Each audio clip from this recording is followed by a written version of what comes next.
एथर गणेश पूजा रे मोदक बनै गणेश बाबा को भोग लगाई भारी इच्छा घरे छाँच ना तो बिना छाँचरे केमिति बनैबा मोदक रेसिपीटी सांगे सांगे बनैनबा आमे 10 मिनट भितर ए मोदक रेसिपीटी। नमस्कार आपण मानकु बहुत बहुत स्वागत ए छबिराणी किचन को। आपण जदि मो चैनल नुआ अछंती ताहले सब्सक्राइब कर दियंतु पाखरे थिबा बेल आइकन को मध्य प्रेस करंतु ता संगे ऑल बटन को मध्य सिलेक्ट करंतु जहा फल मोर नुआ नुआ वीडियो रो नोटिफिकेशन पाई परिबे। ए भी स्टार्ट करिनेबा ए रेसिपीटी सेति पई कि एठी मु किछि ड्राई फ्रूट्स नेछि। ड्राई फ्रूट्स आपण को मन चाहिए जेमिति नै परिबे काजू नियंतो किसमिस नियंतो किबा जे कोनसी बादाम मध्य नै परिबे। एठी मु किछि अखरोट नेछि आ किछि आलमंड नेछि याको हम टिके हल्का रोस्ट करिनेबा जहाँ फल बहुत ही बढ़िया गोटे बास्ना आसब आउ टेस्ट बहुत ही भल लगे। एठी मु गैस को ऑन करके कढ़ाई बसैकी या टिके हल्का आमे एठी आमे गैस को ऑफ करनेबा या आमे अलग जगह को शिफ्ट करनेबा जहाँ फल भल भाव में ये ठंडा हो एबे नहीं जाबा एठी आउ किछि सामग्री आज आमे अटा मोदक बनेबा सेति पई कि एठी मु नेछि 200 ग्राम रो अटा जे कोनसी छोटो बाउल किंबा गोटे कप सेट करंतु सेथिरे मेजर करके सबुतक जिनस ऐड करंतु। एठी गोटे मु कढ़ाई गैस ऑन करके बसई नेछि एठी 2 रु 3 चामच नेछि देसी घी बा गुआ घी नियंतु बहुत ही भल लगे।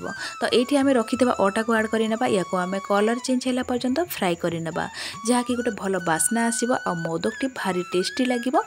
अटा को एतिकी भाजिबे पाखापाखि 4 रु 5 मिनट तो निहाती भाजिबे सेति भितरे आपनकर अटार कलर चेंज हो जिवो आ भल बास्ना मध्ये आसी जिवो।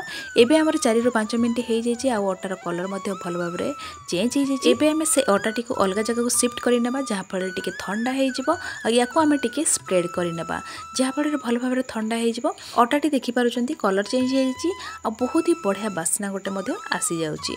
तो एठी एबे हमें कोन करबा याको रखिनेबा साइड रे पुणी हमें नै जिबा गोटे छोटो हेमदस्ता जो थे कि आमे भाजिकी रखिथिबा ड्राई फ्रूट्स को टिके हल्का ददरा करी कुटी नेबा आपण चाहिले हाफ ग्राइंड मध्य करि परिबे। एई परि भाबरे रफली आमे कुटिबा बेसी आमे पूरा प्लेन करबानी बा पॉलिश करबानी।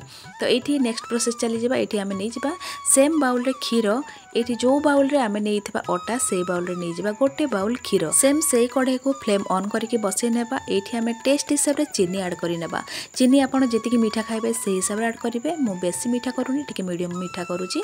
तो एठी आमे नै जिबा गोटे पिंच लूण जहाँ फल रे मीठा को बैलेंस करिवो। तो एठी एबे आमे रखिथिबा कुटिकी ड्राई फ्रूट्स को 2 रु 3 चमच ऐड करि नेबा। आपण आपनको मन पसंदर ड्राई फ्रूट्स को एमती रफली कुटी नियंतु बा टिकी ग्राइंड करि नियंतु। तो एठी ऐड करि नियंतु। एबे आमे गुजराती गुंड हाफ चमच दे देबा जहाँ फल रे बढ़िया फ्लेवर टी आसीबो आउ टिके मोदक रो टेस्ट बढ़िया पई कि एठी नै जिबा आमे नडिया गुंड जोटा कि मार्केट रे मिले जहाँ को कहंती डेसिकेटेड कोकोनट। तो चलंतु एठी नडिया गुंड 2 चमच ऐड करि नेबा याको आमे भल भाव में मिक्स करि नेबा। टिके फुटी आसला पर आमे रखिथबा भाजी के अटा को एठी ऐड करि नेबा।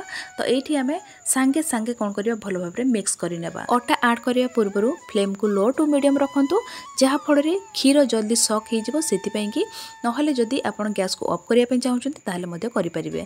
एबे देखि परचंती गोटे डोटे प्रस्तुत हे गला। तो एई भलिया सुखिला डोटे प्रस्तुत हेबा दरकार। तो एठी आपण कोन करिवे बेसी खीर देबेनी केवल आपणकर अटा जीतिकी आ क्षीर मध्य सेतिकी। एबे आमे फ्लेम को ऑफ करि नेबा याको आमे टिके ठंडा हेबा पई कि छाडी नेबा। पूरा परफेक्ट हेची हमर मोदक रो डोटी को पूरा ठंडा करबानी जहाँ फल रे मोदक गुड़ाक गढ़ी हेबनी एमिति उषुम थिबो हाथ रे घी किंबा तेल लगे नेबा। तापर आमे मोदक गुड़ाक गढ़ी नेबा ता पूर्व टिके भल भाव में चकुटी नेबा। जेहेतु डोटी टिके सुखिला अछि तो याको आमे सेट करिया पे भल भाव में चकुटीबा दरकार आ मोदक गुड़ाक टिके पॉलिश देखा जिवो भल भाव में जदी आमे चकुटी देबा। एबे हमरो 1 रु 2 मिनिट पर्यंत मु याको चकुटी नेछि 1 रु 2 मिनिट पर्यंत चकुटी नियंतु। चकुटीला परे हमरो छोट छोट एमती गोटे गोटे बॉल करिबा आ मोदक गुड़ाक गढ़ी नेबा। देखि पारुचंती आपन को जेतिकी बड़ साइज रो मोदक दरकार से हिसाब रे आपन बॉलटी धरंतु। तो एमती 2 हाथ सहायता रे टिके हल्का प्रेस करिकी गोल करंतु आ टिके लंबाड़िया करिकी आपन गोटे साइड को टिके मोटा रखिबा आ गोटे साइड को टिके पतला रखिबा। तापर आमे एमती गोटे साइड को टिके चेप्टा करि नेबा आ ऊपर साइड को एमती गोजिया करि नेबा। देखि पारुचंती जेमती हमर मोदक गुड़ाक थाए छांचरे जेमती बनाई थाए बिना छांचरे भी आमे एमती बनै परिबा से भी बहुत ही बढ़िया। चलंतु एठी आमे कोन करबा एबे गोटे कंटा चामच नै जिबा आ एथिरे आमे टिके टिके डिस्टेंस रे एमती चेक करि नेबा बा टिके दबे दबे गार पकई नबा देखि पारुछंती बिना छांचरे आपनकर छांच भलिया मोदक पूरा रेडी हो गला।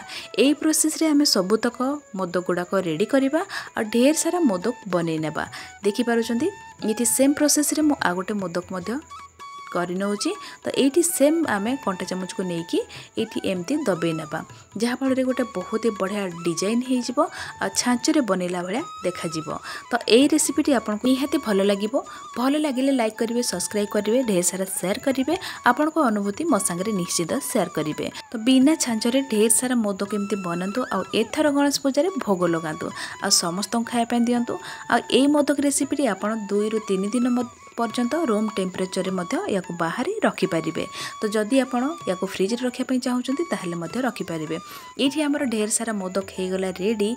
एबे आमे आमर पूजा पाई रेडी करना। एमती बिना छांचरे मोदक देखिकी पार्टी तो निहाती लाड़ गड़ी जीवो, किंतु आपण घरे निहाती बनातु और निहाती खातु।